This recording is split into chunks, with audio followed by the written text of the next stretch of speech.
దేనికి చెప్తున్నానంటే, ఇంకొకళ్ళు వస్తారని భయం లేదు మాకు, వాళ్ళు రారని మాకు తెలుసు.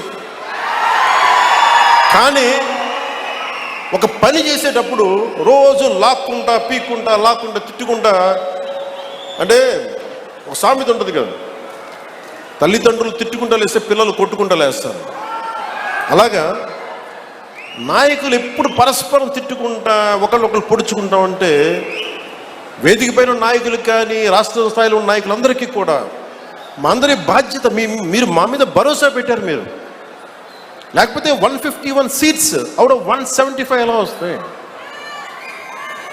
94% స్ట్రైకింగ్ రేట్, 93% కూటమికి, జనసేనకి 100% స్ట్రైకింగ్ రేట్. ఇవన్నీ ఎందుకు ఇచ్చారు? నేను పదే పదే సభలు ఇదే చెప్తున్నాను, కూటమికి కూడా ఇదే చెప్తున్నాను, కూటమి నాయకులందరికీ కూడా. దయచేసి దీన్ని ఒకళ్ళు ఎక్కువ ఒకళ్ళు తక్కువ కాదు, అందరం చాలా అవసరం, ఒకళ్ళకొకళ్ళు అందరం చాలా అవసరం.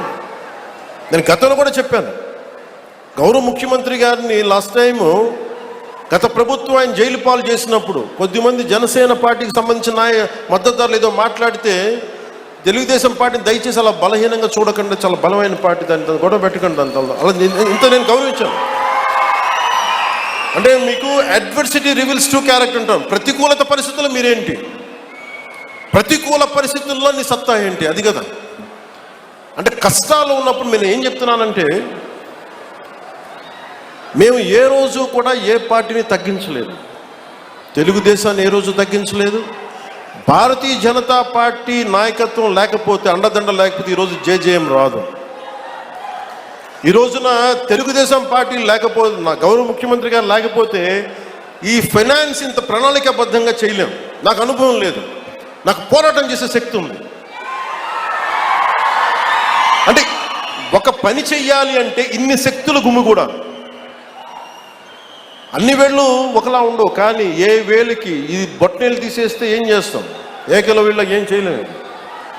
సో ఎవరు ఎక్కువ ఎవరు తక్కువ లేదు, మొత్తం కలిస్తేనే పిడికిలి.